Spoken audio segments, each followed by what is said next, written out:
చలంలాగే రత్నప్రభ కూడా చనిపోయింది. రంగు మారిపోయింది చూడండి, చాలా విచిత్రంగా ఉంది. ఇలా ఎందుకు జరుగుతుంది ఏంటో, దీని గురించి పరిష్కారం ఆలోచించాలి మనం. ముందు ఇవ్వండి, ఆసుపత్రికి తీసుకెళ్దాం.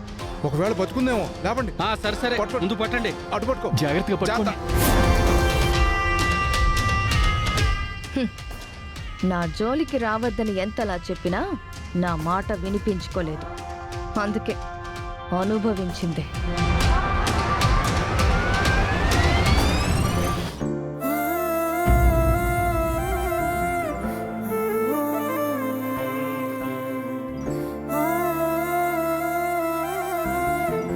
డాక్టర్ గారు, మా పరిస్థితి గాల్లో దీపం పెట్టి వదిలినట్టు మా బిడ్డని కూడా ఆ విధంగా వదిలేశామా అన్నట్టుంది. ఇటువంటి వేదన మోయటం చాలా భారంగా ఉంది.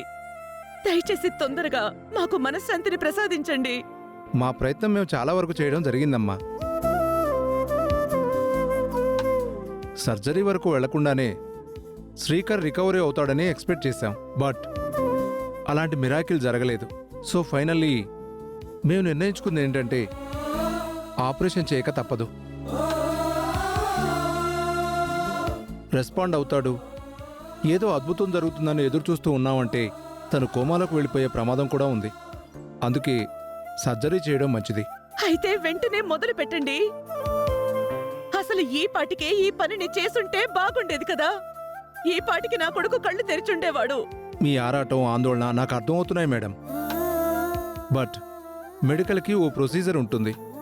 పేషెంట్ని అబ్జర్వేషన్లో ఉంచిన తర్వాత మంచి చెడు ఆలోచించాక నిర్ణయాలు తీసుకోవాలి. అందుకే మేము కొన్ని గంటలు సమయం అడుగుతాం. ఇప్పుడైతే ఆపరేషన్ చేయడానికి బ్లడ్ కావాల్సి వస్తుంది. మీరంతా ఫ్యామిలీ మెంబర్సే కాబట్టి మీలో ఎవరో ఒకరి బ్లడ్ గ్రూప్ సెట్ అవుతుంది. వెంటనే ఆపరేషన్ మొదలు పెడతాం. అలాగే డాక్టర్, మా బ్లడ్ ఇస్తాం. ఓకే, అయితే మీరు రండి.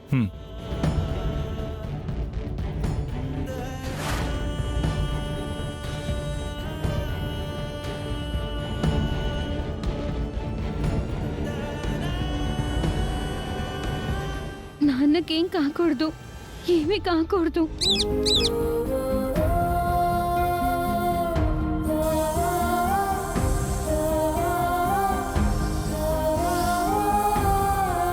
నా ఫంక్షన్ ఎంత బాగా జరిగిందో, ఇప్పుడు నాన్న అంతకంటే పెద్ద ప్రమాదంలో ఉన్నాడు. చాలా చాలా బాధగా ఉంది.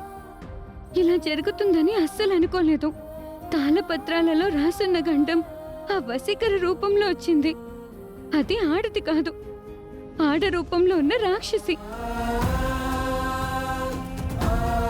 లోపలికి వెళ్ళి నాన్నని చూస్తారా? అయితే నానమ్మ వాళ్ళ కంటికి కనిపించకుండా వెళ్ళండి. నానమ్మ నన్ను చూసి తిడుతుందేమో అని భయపడి బయటే ఉండిపోయాను. రూపం మారిపోయింది. రూపం మారిపోయింది అక్షయ. చిలకమ్మ, ఫంక్షన్లో నువ్వు మా దగ్గరకొచ్చి రూపం మారిపోయింది అంటూ పదే పదే అదే మాట అన్నావు కదా. ఏం జరిగింది అసలు? ఎప్పుడైనా నాతో చెప్పగలవా? ఇక్కడ ఎవరూ లేరు, ఉన్నది ముగ్గురమే. ఇంకా ఎందుకు మొహమాటం? నిస్సంకోచంగా చెప్పు. సమస్య అయినా సంతోషమైనా మనమే పంచుకోవాలి కదా. ఏమైంది నీకు? ఎందుకు మౌనంగా ఉన్నా? గలగల మాట్లాడతావు కదా. ముందులా అరుస్తున్నావు గాని మాట్లాడడం లేదేంటి? మాటలు రాకుండా అయిపోయాయా? ఎలా జరిగింది ఇది? ఏం జరిగింది అసలు? అమ్మా భవాని, చిలకమ్మ మళ్ళీ ఎలా మాటల్ని కోల్పోయింది? ఓవైపు నాన్నకు ప్రమాదం, మరోవైపు చిలకమ్మ పరిస్థితి దారుణం. మమ్మల్ని ఎందుకు ఇలా బాధ పెడుతున్నావు?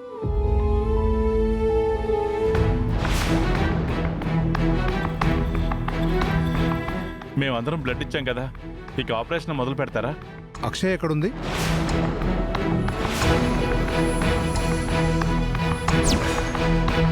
అడుగుతుంది మిమ్మల్నేనండి. అక్షయ్ ఎక్కడుంది? దాని గురించి ఎందుకు అడుగుతున్నారు? దాంతో ఏం పనుంది? ఇంత పెద్ద హాస్పిటల్లో పెద్ద పెద్ద డాక్టర్లు మీరు, మీకు కూడా దాని పేరు తెలిసిపోయిందా? అయితే ఫ్యూచర్లో దాని పేరు దేశమంతా మారుమోగిపోయినా ఆశ్చర్యపోనక్కర్లేదు. దాని మొహానికి అంత సీన్ లేదులే. చిన్నపిల్లని పట్టుకొని అందరూ అలా మాట్లాడతారేంటమ్మా? ఇప్పుడు అక్షయ్ గురించి ఎందుకు అడుగుతున్నారు డాక్టర్? ఇందాక మీరు అందరూ బ్లడ్ ఇచ్చి వెళ్ళారు కదా, దాని తర్వాత అక్షయ్ కూడా ల్యాబ్లోకి వెళ్ళింది. అంకుల్, ఏంటమ్మా ఎందుకొచ్చావు? పేషెంట్ శ్రీకర్ గారి ఆపరేషన్ కోసం కుటుంబ సభ్యులందరూ వచ్చి రక్తం ఇచ్చి వెళ్లారు కదా. అవును. నేను కూడా ఫ్యామిలీలో ఒక దాన్ని. నా రక్తం కూడా తీసుకోండి. ఎందుకమ్మా? నాకు జన్మనిచ్చిన దేవుడికి నా రక్తం ఉపయోగపడుతుందేమో. ఆ దేవుడికి నేను ఇంతకంటే ఏం చేయగలను? అందుకే తీసుకోండి. నువ్వేం మాట్లాడుతున్నావో నాకేం అర్థం కావడం లేదమ్మా. ఆపరేషన్ సమయంలో ఎంత ఎక్కువ రక్తం ఉంటే అంత మంచిది కదా. అందుకే నా రక్తం కూడా తీసుకోండి అని అంటున్నాను.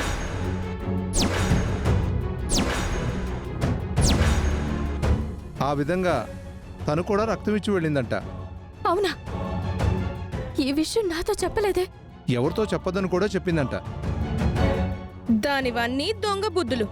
అలా ఎందుకంటారమ్మా? ఈ రోజుల్లో చాలామంది చేయని వాటి గురించి కూడా చెప్పుకుంటారు. మరి అంత చిన్నపిల్ల చేసిన దాని గురించి కూడా చెప్పొద్దంది. అందుకు ఎంత గొప్ప మనసు ఉండాలి. కొందరు అంతే సార్, తాము చేసిన సాయం గురించి ఎవ్వరికీ చెప్పుకోరు. కుడి చేత్తో చేసిన దాన్ని ఎడమ చేతికి తెలియనివ్వరు. కుడి కన్నుతో చూసిన దాన్ని ఎడమ కన్నుకు తెలియనివ్వరు. అంత గొప్పోళ్ళు సార్ వాళ్ళు. సరేలేండి, చేస్తే చేసింది.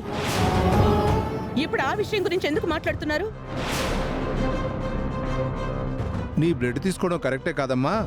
అందుకు నీ ఏజ్ సరిపోదని మా ల్యాబ్ టెక్నీషియన్స్ చెప్పినా కూడా వారి మాట వినకుండా తీసుకునేంత వరకు బతిమలాడుకుందంట. ఇప్పుడు ఇక్కడ వచ్చిన సమస్య ఏంటంటే మీలో ఎవరి బ్లడ్ సెట్ కాలేదు, తనది మాత్రమే సెట్ అయింది.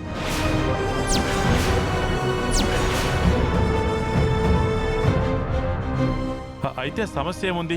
దాంతో ఆపరేషన్ మొదలు పెట్టండి. చిన్నపిల్లల దగ్గర నుంచి బ్లడ్డే తీసుకోకూడదు సార్, అది రూల్, నేరం కూడా. అది కాకుండా వారి బ్లడ్లో ఉండే కౌంట్ పెద్దవాళ్ళకి సరిపోదు. అందుకని ఆపరేషన్కి ఖచ్చితంగా వేరే వాళ్ళు డొనేట్ చేయక తప్పదు. So O negative blood group కావాల్సిందే. కళ్ళ ముందున్న బ్లడ్ వదిలేసి బయట వెతకమంటారేంటి? చంకలో పెళ్లిని పెట్టుకుని ఊరంతా వెతికినట్టు.